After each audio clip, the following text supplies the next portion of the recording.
Fala, meu lindo, minha linda.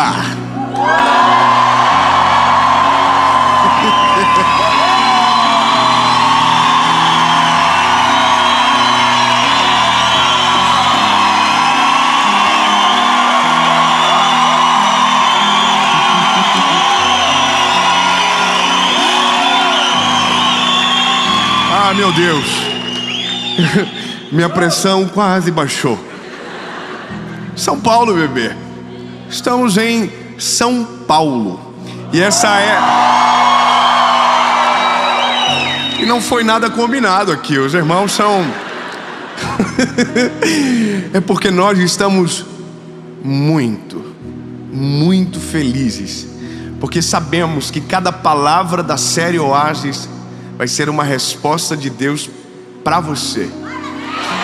Então, abra o seu coração. O tema dessa mensagem, eu tenho certeza que vai impactar a sua vida. Eu só quero, antes de qualquer coisa, só para...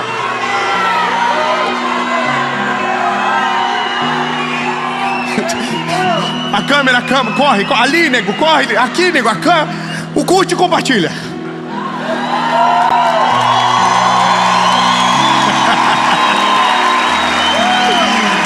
Aí,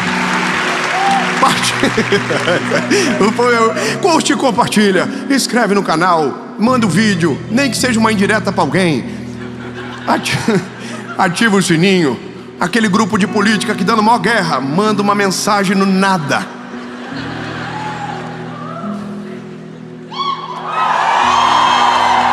Lembre-se, políticos passam, a palavra é para sempre. Então, amém? Ai, vontade de falar. É que tem tanta gente perdendo amigo, família, relacionamentos por conta de algo passageiro. Ai, Jesus, um outro dia a gente briga nesse assunto. Enquanto isso, eu acredito que você já deve ter curtido, compartilhado, comentado. Top, e vamos para o vídeo.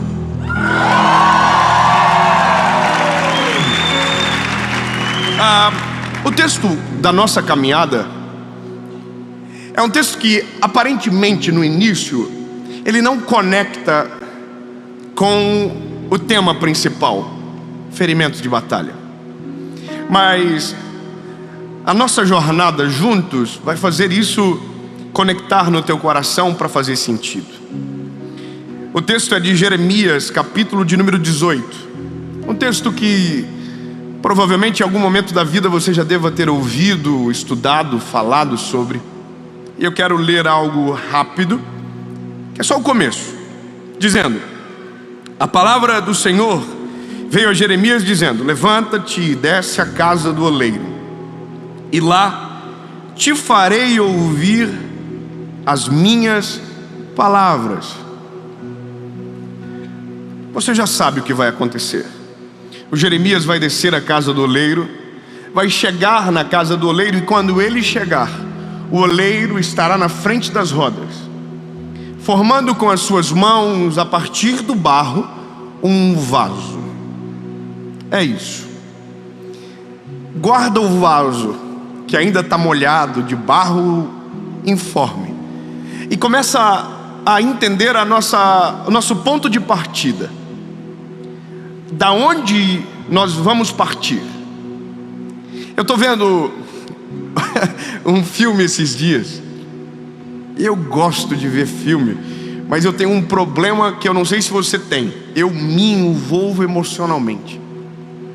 Mas eu não me envolvo num nível normal, eu me envolvo num nível preocupante. Eu oro pelos personagens.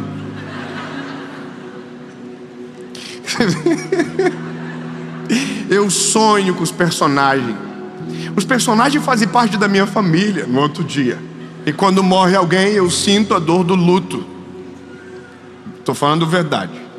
Esses dias eu assisti um filme com o personagem que morreu. Aí eu chorei.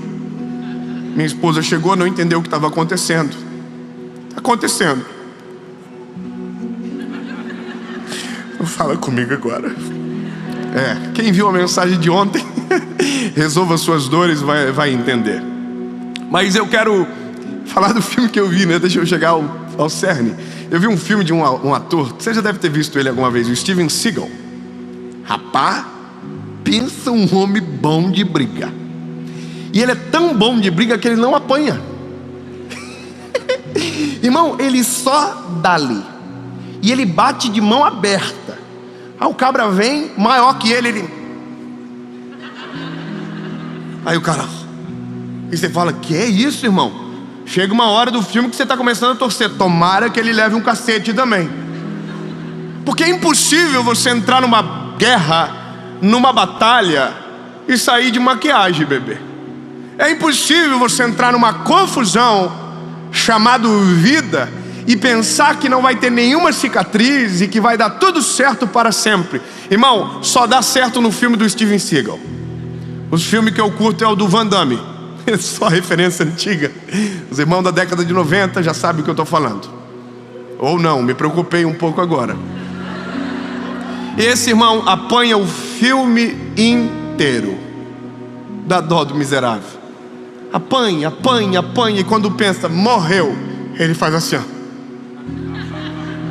Levanta, olha nos olhos do adversário, dá-lhe um soco. E o adversário morre. Bom, isso também não é real. Não é assim que a vida funciona. A vida, na verdade, ela é muito mais complexa. E o que a gente precisa entender é que, se queremos viver algo de Deus, se queremos viver o plano de Deus sobre nós, em nós, nós vamos precisar aceitar que em vários momentos não será do jeito que a gente deseja.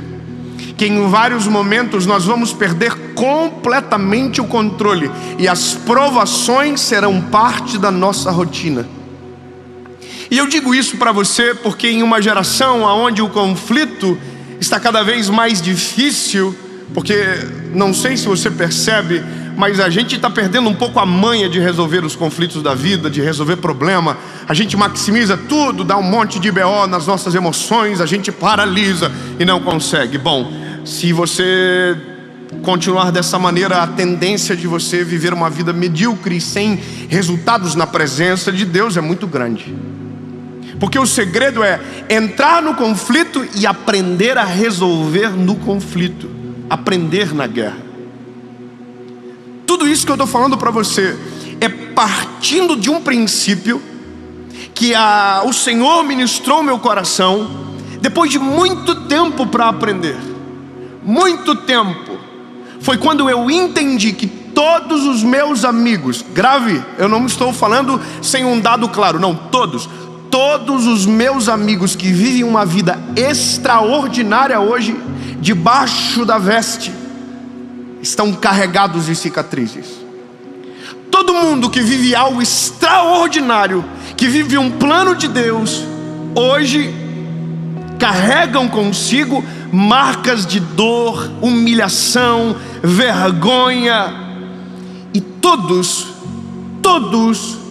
quando falam das vergonhas que passaram, das humilhações que viveram, não falam com luto, não falam com dor. Pelo contrário, é difícil aprender isso, mas agora eu estou começando a ficar bom nesse negócio. Quando essas pessoas que vivem algo extraordinário contam as suas histórias, tem um sorriso no rosto, tem brilho no olhar, e quando o testemunho vem afora, você não quer viver a dor dele, mas quer viver o que ele está vivendo. Porque nós olhamos para alguém que Deus está usando e a gente não tem noção de todas as dores e processos que aquela pessoa viveu para chegar onde está. Então a gente olha e diz, uau, eu queria viver igual. Aí Deus diz, quer? Tem certeza? Aí você faz assim, sobe 2, tira 3, 4 vezes 5, 6, 7. Você faz a conta, olha as letrinhas miúdas do contrato e diz, não quero. Então basicamente a gente vive em um tempo onde muita gente paralisa, porque mesmo sabendo o que Deus quer e aonde o Senhor deseja o levar, o destino está bloqueado, paralisado, porque o processo para tanto, a pessoa não quer. E aí, lindo, eu, dentro de toda essa conversa que tive durante meses e ouvindo histórias, e conhecendo as pessoas e conhecendo homens e mulheres de Deus, eu entendi que ou eu pago o preço e deixo o Senhor moer em algum momento para poder posteriormente colher do fruto de um trabalho de forja do eterno, ou eu vou ser linear a vida inteira, sem testemunhos para que os meus filhos me ouçam e desejem viver a ousadia de coragem que o pai em algum momento enfrentou. Se eu perguntar para cada um, todo mundo tem a sua história. Mas, por exemplo, eu estou olhando aqui o pastor Adson, que é o pastor dessa igreja que nos recebe. O senhor ontem na nossa conversa falava do seu tempo de ministério. E eu acho brilhante essas conversas, eu gosto de ouvir porque eu sou um bebê. Eu comecei ontem, e aí quando eu vejo alguém dizendo: eu estou 20 anos falando de Jesus e vivendo o ministério, e o sorriso ainda está no rosto, a alegria ainda transparece, eu começo a entender que existe longevidade mesmo em ambientes de processo de dor e feridas profundas. Porque seja sincero, pastor, eu nem lhe apresentei aos visitantes, mas a gente faz isso já já. Mas para chegar agora aqui e estar nesse lugar, rápido, quantas histórias de humilhação o senhor tem para contar? É muita treta. E sabe, todo mundo que você vê em algum lugar de uma posição que está em destaque, o destaque é o resultado de milhares de dias de humilhação. E agora, compreendendo que é impossível sair de uma guerra sem uma marca, eu preciso aprender a aceitar as marcas e às vezes inclusive provocá-las. Um livro que li agora essa semana falava como que um diamante nasce, como que surge um diamante. E por isso que eu conectei com o texto que nós vamos entrar. O diamante nasce a partir de 3 fatores: pressão, calor e tempo. O diamante, por isso que eu olho para a Bíblia e eu falo que não pode. Como que alguém escreveu isso há tanto tempo, viveu isso há tanto tempo? E eu olho um estudo de agora e a história é a mesma: pressão, calor, tempo. Como pode? Bom, é que Deus não trabalha com coincidência. Ouvi uma frase esses dias que curti: Deus trabalha com cristocidência. É sempre Cristo controlando tudo, todas as histórias, e tudo fecha. Bom, um diamante que essencialmente é feito de carbono, cerca de 100 milhas para baixo da terra, precisa de 3 coisas para virar um diamante: pressão, calor, tempo.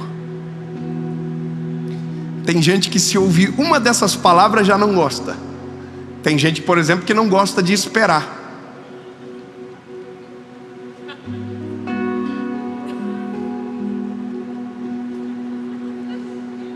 Tem gente que brigou com a esposa hoje, que a esposa demorou demais para se arrumar, e já ficou boladão, já reclamou. Bom, tem mulher que não gosta de esperar nem o bolo terminar de assar, abre o forno antes. Tem gente que pegou fila para chegar aqui hoje, ficou bravo, reclamou dentro do carro: por que tanta gente veio? Esperar é uma arte, não é todo mundo que gosta. E tem algo muito pior do que esperar: pressão. A pressão, ela é eu sei, porque eu tenho uma personalidadezinha difícil. Suportar a pressão é suportar as humilhações de um processo que me leva para um lugar aonde Deus quer. E eu sei que nós também temos muita dificuldade com pressão. A gente tem dificuldade com ataques, a gente tem dificuldade quando as pessoas nos perseguem, a gente tem dificuldade quando alguém fala algo contra a gente, e a gente tem uma vontade só: vingança. A gente muitas das vezes não quer viver o que Deus deseja para nós porque a gente quer obedecer à vontade dele. Não, é porque a gente quer esfregar na cara de alguém que nos humilhou no processo, que a gente estava certo e o que Deus tinha para nós era de verdade. Eu sei, irmão, é difícil dar um glória a Deus nessa mensagem.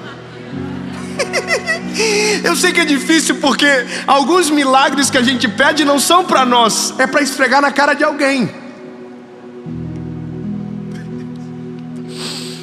Ai, Jesus, meu Senhor, não deixa eu pregar essas mensagens complicadas. As pessoas ficam chateadas.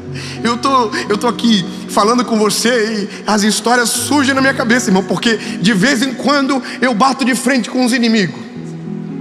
E todo mundo é assim, irmão. De vez em quando eu bato de frente com alguém que me pisoteou.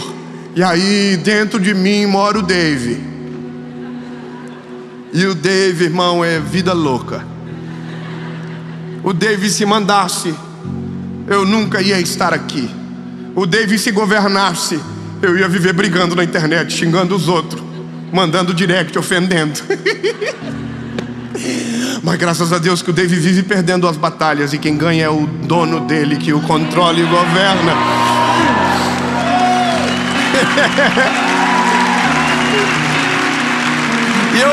E eu tô falando porque o resultado do que sou é fruto da humilhação que passei. Eu já vou chegar. Porque eu confesso, dá algumas vontades. A gente é ser humano. Por exemplo, eu tô essa semana dei de cara com um irmão. Você consegue fingir que não conhece os outros? Você veio e fez: nossa, não conheço essa pessoa que não me parece estranho. Irmão, fizeram isso comigo.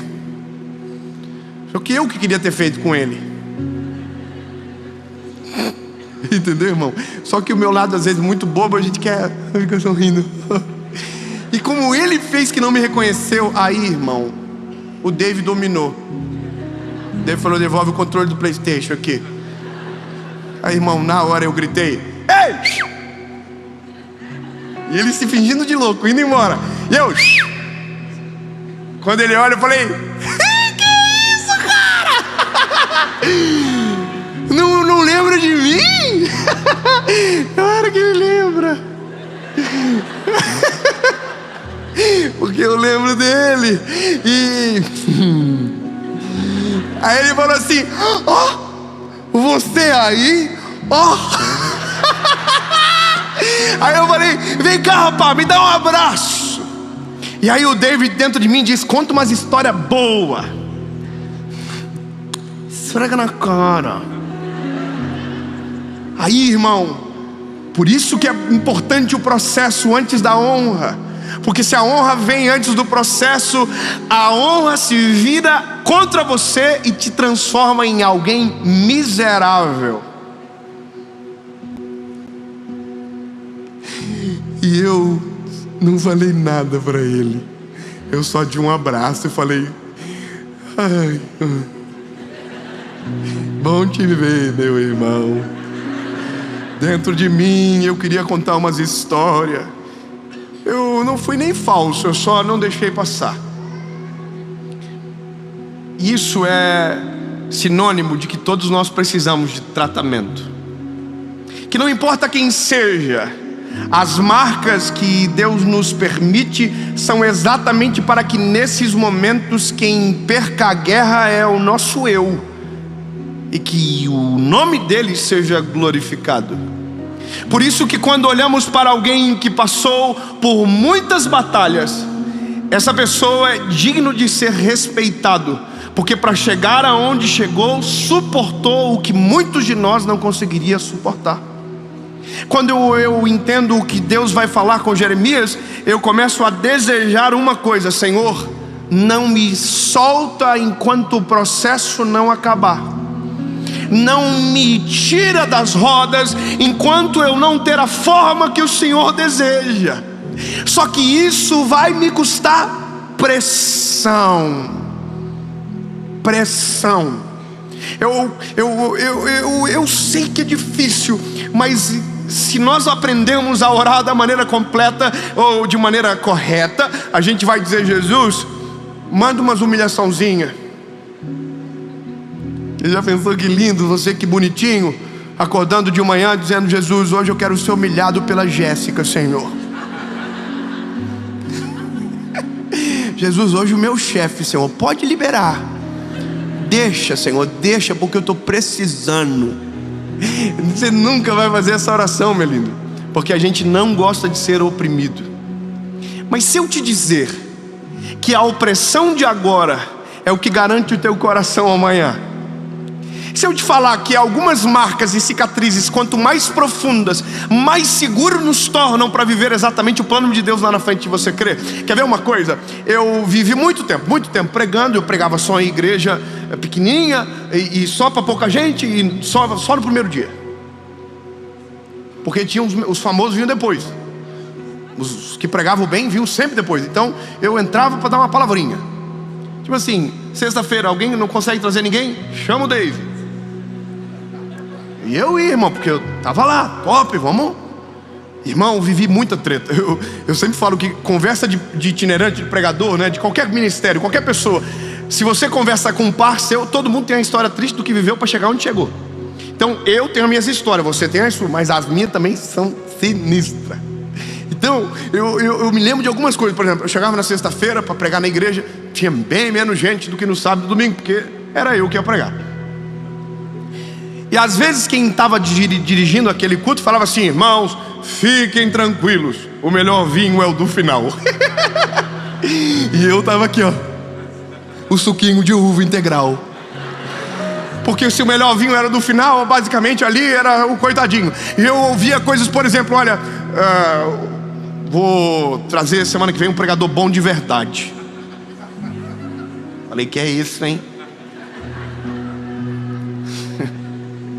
Esse dia eu entrei no meu carro e eu fui chorando para casa, dizendo: nunca mais eu vou pregar o evangelho. Se for para ser humilhado desse jeito, eu não quero nunca mais. E sabe, eu consigo me lembrar de tantas histórias, de passar humilhação na casa das pessoas, de dormir em um lugar onde não era para dormir, mas como o objetivo parece-me que era humilhar. E sabe, todas as vezes que isso acontecia, eu dizia: Jesus, por que, Senhor? Por que comigo? Por que tanto BO? Por que tanta humilhação? Sabe, as pessoas não têm muita noção disso, porque vê agora. Então eu falo: nossa, que isso, que maneiro. Bebê, senta comigo, vamos revisitar as histórias. Vamos falar da kitnet. Vamos falar do carro que queimou o para-brisa e a minha esposa gata do jeito que é, com aquela cara de rica, com o guarda-chuva para fora do carro aqui, ó, tirando a água do guarda-chuva, e eu com medo dela brigar comigo. Ela falou assim: só vai, lindo, vai dar tudo certo. E a gente chegar para ministrar num lugar, e quando entrar dentro do carro para voltar, tem um pacotinho de uma oferta com R$14 em moeda, e o combustível para chegar lá foi 20. Então faltava 6, né? E aí tinha um para-brisa que quebrou, mas era Uno, então era uns R$18. E tudo isso foi marcas necessárias.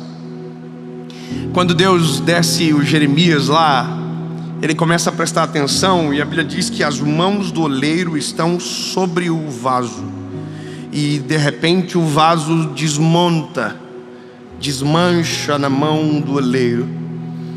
E eu sei que muitos de nós aprendemos errado sobre isso. Nós aprendemos que o oleiro quebrou o vaso, mas aí a Bíblia diz que o vaso quebrou-se na mão do oleiro, porque o problema nunca é o oleiro, é a matéria-prima que o oleiro escolheu para trabalhar. A gente, não sei se você sabe disso, mas você é ruim de dar ódio.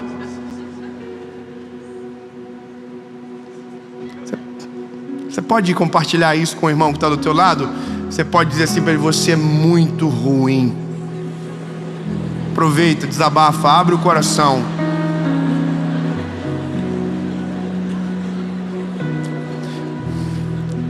Mas fala para ele: mesmo assim, Deus olhou para você e enxergou aquilo que só Ele consegue enxergar.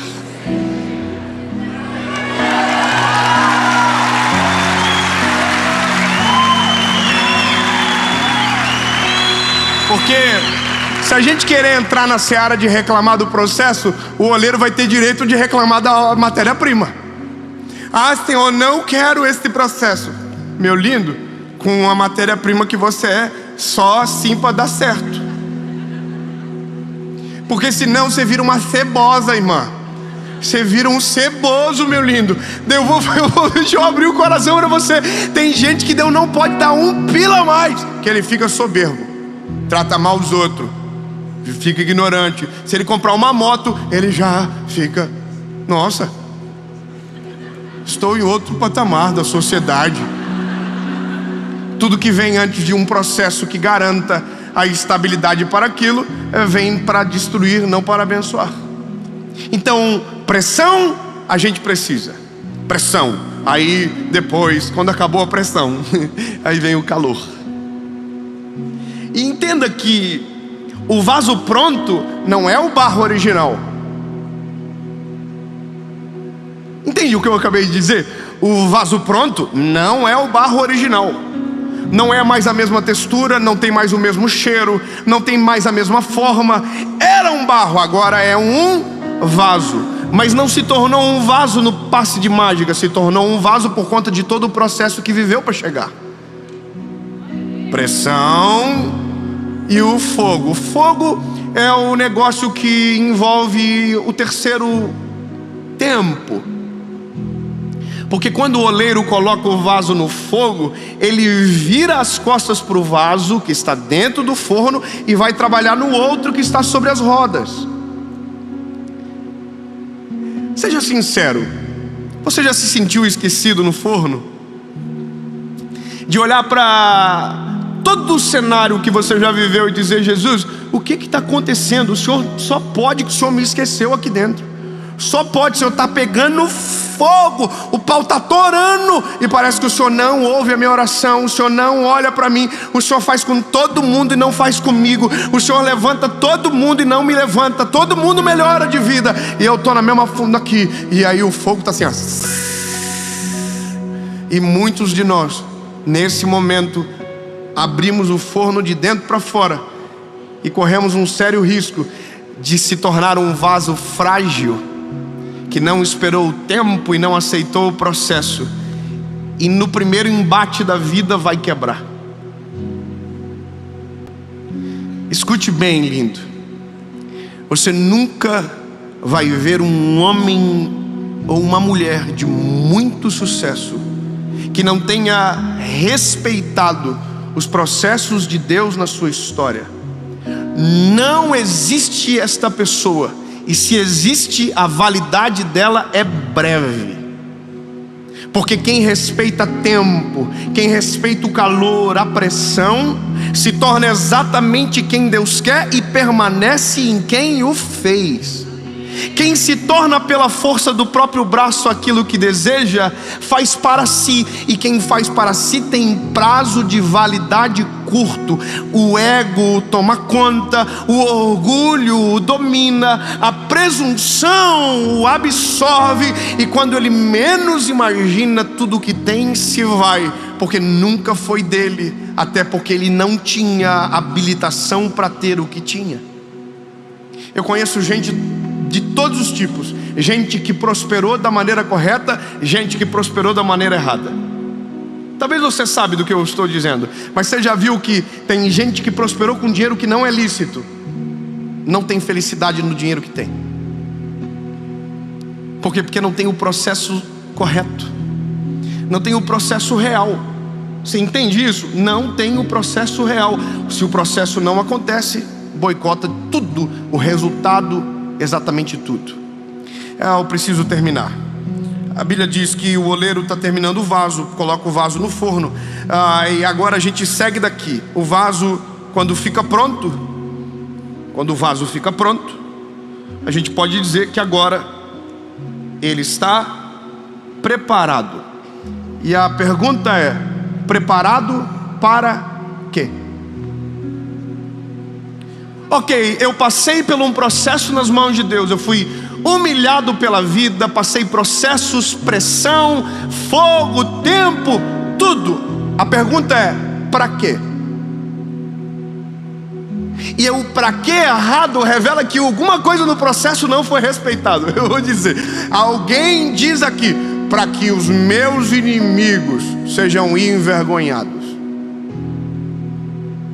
Alguém aqui pode dizer: para que quem riu agora passe vergonha. Quando você olha a Ana, quando o filho dela, Samuel, nasce, a Bíblia diz que o que ela faz não é levar na casa de Penina e esfregar na cara de Penina. Não, o que ela faz é pegar um garoto depois de desmamar e levar no templo e consagrar ao Senhor. Então deixa eu gravar algo no teu coração para sempre. Todas as cicatrizes de uma batalha que você carrega não são para fazer você parecer mais forte do que o irmão que está do teu lado, mas para que você compreenda que o Deus de toda a eternidade olhou para você e ouviu algo que só Ele pode enxergar. As marcas são suas, mas a glória da vitória é dele. O vaso só serve para uma coisa, só para uma coisa. Sozinho ele não adorna, mas quando ele é preenchido, ele tem sentido para existir. Eu demorei muito para compreender isso, lindo. E como disse algumas vezes, algumas mensagens eu gostaria que tivesse me contado antes. Algumas palavras eu gostaria que alguém tivesse falado para mim.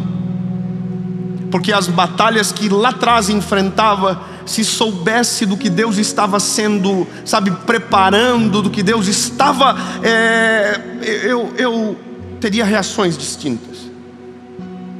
Teria suportado o fogo em silêncio, porque falei muito na hora que devia ter ficado quieto. Teria esperneado menos, teria deixado inclusive pegar mais. Quanto mais fogo, mais resistência, mais resiliência, mais capacidade de suportar. E aí, lindo, eu já chego no final do vaso. Um dia você olha no espelho e pensa que está pronto. E esse dia você errou de novo.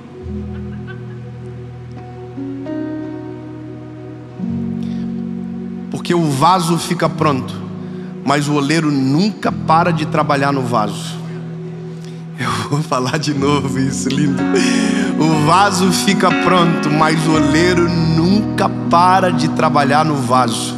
O vaso está trabalhando, dando certo, quando de repente o oleiro coloca a mão no vaso e diz: dá uma seguradinha, preciso retocar algo que eu consigo ver, e que se não mexer agora vai te prejudicar lá na frente. E aí quando você pensava que estava tudo certo, que agora era só vento em popa, você está nas rodas de novo, nas mãos do oleiro. E o oleiro está tampando buraco em você, está fechando fendas de rachadura. E você diz: não, mas já tenho marcas o suficiente. Aí Deus diz: não, mas é que você não sabe que o que vem depois precisa de resistência ainda maior. Então, lindo, eu quero só que você compreenda um negócio. Todas as vezes que alguém falar sobre marcas e cicatrizes, diga: eu quero. 10 irmãos, tá bom, 10 irmãos querem, os outros dizem: não, férias. Disney. Então, lindo, se prepare, porque vai dar tudo certo com você. Só não vai acontecer nada maneiro, só vai ficar na marolinha. Agora, quando você entende que a cicatriz é necessária, você não precisa nem ser convocado para a guerra. Você entra na guerra, você entra na batalha, porque você sabe que quanto mais marcas, mais capacidade você vai ter para suportar o que Deus deseja colocar em você. O vaso fica pronto e o resultado do vaso é ser preenchido. E aí o apóstolo Paulo termina dizendo: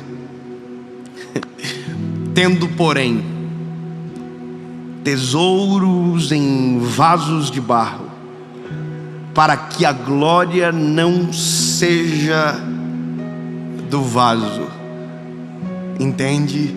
Mas daquele que o encheu. As minhas cicatrizes talvez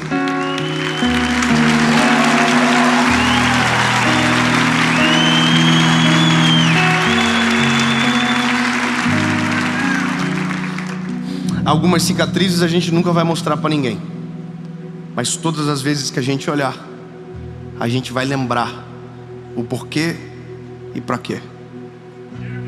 E talvez um dia, é profético o que eu vou falar agora, receba se você quiser ou não. Posição de receber é assim: adorar, abençoar, receber. Eu quero declarar no nome de Jesus que todas as batalhas, todas as guerras que você está enfrentando, ou talvez ainda vai enfrentar, servirão para deixar cicatrizes profundas em você. Que talvez não é isso que você desejava, mas se tem alguma coisa que muda o homem de maneira genuína, são as marcas de um combate. Talvez você não percebe, mas cada marca, uma faceta do teu caráter é trabalhada. Cada marca, uma faceta da humildade sua é trabalhada. E quando menos você perceber, uma ferida aberta se transforma numa cicatriz. E a cicatriz que um dia doeu, em nome de Jesus na sua vida, será um motivo para glorificar o nome daquele que te chamou para obras incalculáveis, maiores do que você possa imaginar, mas que só irão acontecer se no nome de Jesus a pressão, o fogo e o tempo forem respeitadas. Amém.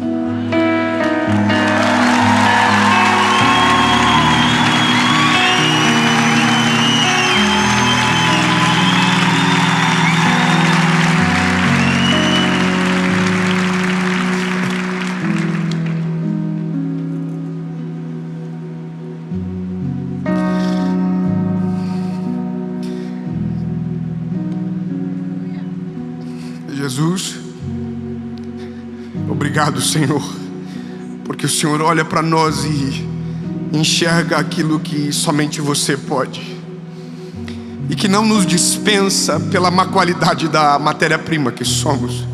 Pelo contrário, o Senhor nos usa, nos aproveita para a glória do teu nome. Mas entendemos, Senhor, que nada é tão simples como parece. Os processos são necessários. Os processos são obrigatórios para que então sejamos exatamente aqueles que o Senhor planejou. Para que quando o Senhor nos encher, o vaso não quebre, não dê problema ou tente absorver uma glória que não é sua, mas para que o teu nome apareça, que o teu nome seja glorificado. Completa a tua obra em nós, Jesus, mesmo que doa, mesmo que nos incomode, mas se o teu nome for glorificado, vai valer a pena.